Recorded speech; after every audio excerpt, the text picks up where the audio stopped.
Welcome back to FryMinis. I'm Eric, and today in our continuing coverage of The Wild Beyond the Witchlight, we are talking about factions, and this time, the League of Malevolence.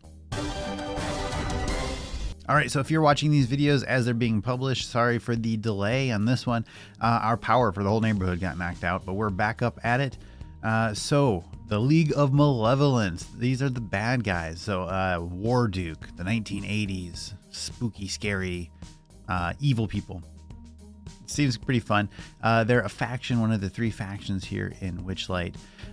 We've got some cool stats we're going to take a look at. Each of these will have a couple like kind of role-playing characteristics, super great, and some of them have pretty cool items too. We're putting all of the Witchlight videos together in one playlist. Take a look at that if you haven't seen all the videos. I'm going to keep churning these out best I can. The League of Malevolence is an odious assemblage of villains united in one purpose: the accumulation of power. Its founding member, the sorcerer Kellic, expects his confederates to work together for their mutual benefit, but he also encourages them to pursue their own evil schemes. 5 members of the League, including Kellic, are described here, although one member, Skyla, has recently parted ways with the others. And this is how you can have evil players, well, evil characters, I guess, in a game. They still need to work together. They still need to accomplish their goals. They can do evil and be evil and greedy and whatever. But at the end of the day, the Sinister Six still team up to take down their mutual enemy, Spider-Man. Kellic is a greedy, narcissistic sociopath who revels in chaos but is a coward at heart. The fact that he's highly intelligent makes him even more dangerous. More than anything, he wants the staff of power in the possession of his most hated foe, Ringelrun.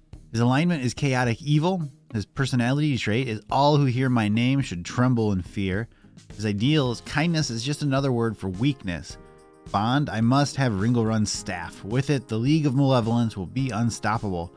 And his flaw, I trust no one, nor am I trustworthy.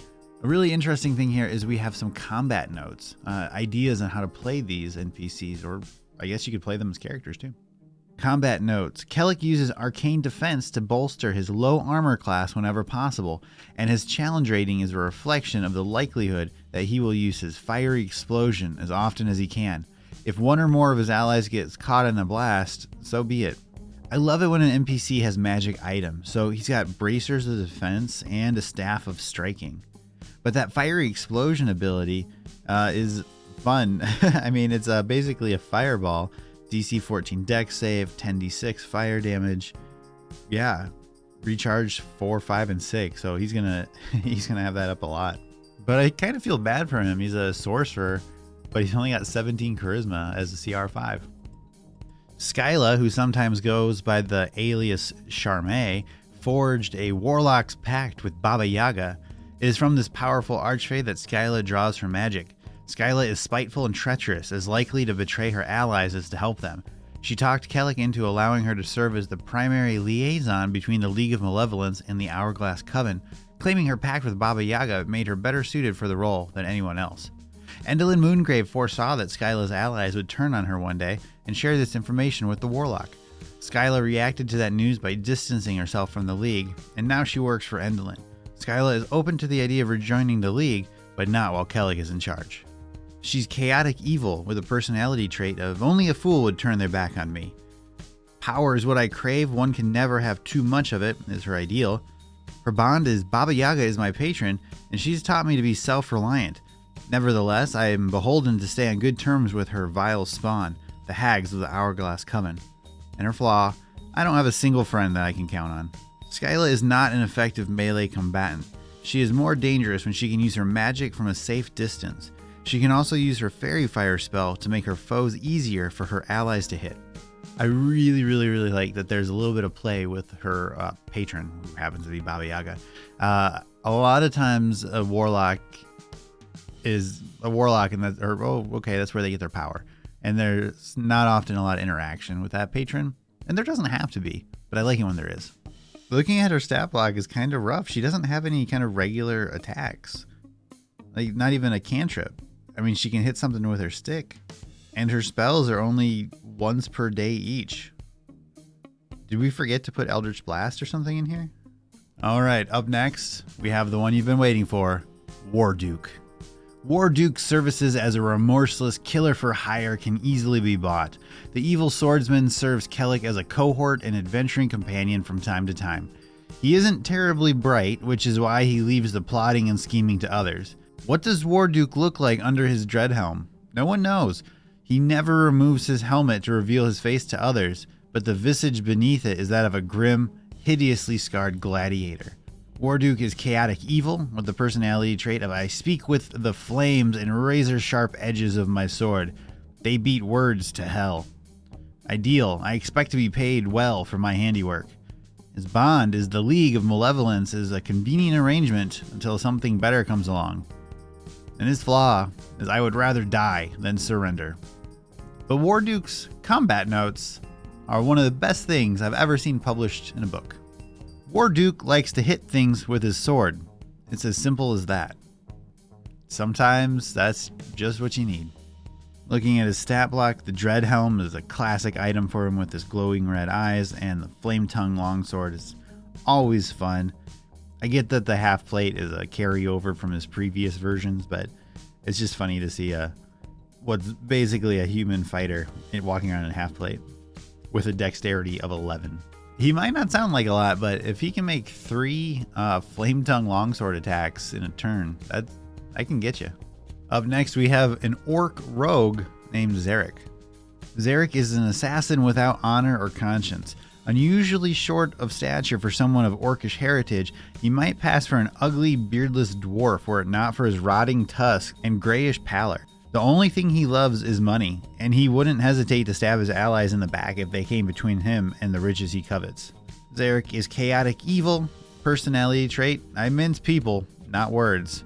His ideal is coin is what I crave. His bond, once I agree to kill something, I pursue my quarry until the job is done. His flaw, a friend is just an enemy I haven't made yet. That's a good line. That's a really good line. Combat notes. When faced with multiple foes, Zarek prefers to hurl daggers from a distance. When targeting a lone individual, especially someone he has been hired to kill, he prefers the up-close and personal garrote so that he can hear the dying breath of his hapless prey. If defeat seems likely, he quaffs his potion of invisibility and flees.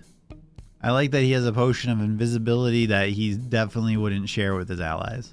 That dagger's interesting. It's a normal 1d4 plus 3 piercing damage, plus an extra 2d4 piercing damage if the target is a creature and Zarek has at least 18 hit points. I wonder where that hit point difference comes from. And our last member of the League of Malevolence, Zargash. Zargash worships Orcus, the demon prince of undeath, who has promised to transform Zargash into a vampire after a lifetime of faithful service. For a living priest to worship Orcus is utter folly, but Zargash is twisted beyond any hope of redemption. His hobbies include slaying the living and animating the dead. Alignment is chaotic evil. Personality trait, I do not fear death, for when I die, Orcus will transform me into a vampire. Ideal, entropy is not simply the bane of existence, it's the doom of the multiverse. My job is to speed it along. Bond, praise Orcus. May he give me the power to spread death, decay, and undeath in his name. Flaw, I see living people as the corpses they are doomed to become and treat them accordingly. War is Zargash's domain. He wears a rusty chain shirt under his robe and likes to thwart enemy spellcasters by enveloping them in the area of a silent spell. If a defeat seems inevitable, he casts gaseous form on himself and flees, leaving his allies to fend for themselves. Yeah, buddy. I don't see working for Orcus as a good idea. Looking at his stat block, this seems a little funny. He can make 3 Warhammer attacks at CR3, but I don't know why you would ever do that when you can cast Deathly Ray to do 4d10 plus 3 necrotic damage. 4d10 plus 3? Okay. Okay, so I think the League of Malevolence is fantastic. I think it's a good variety of different character types, but that they're all unabashedly evil and just out for themselves, although they recognize that sometimes they can be stronger together, is excellent. I think that's how you do an evil character, right? It's just, I'm out for myself, and if being out for myself means using the assistance of other people, so be it. And just Oh yeah, I only see people as the corpses they're going to become. I think is just delightful. All right, so check out the playlist, like and subscribe if this helps you out at all. Stay tuned. I'm going to keep working through these videos. Thank you so much, everybody. We'll see you in the next one.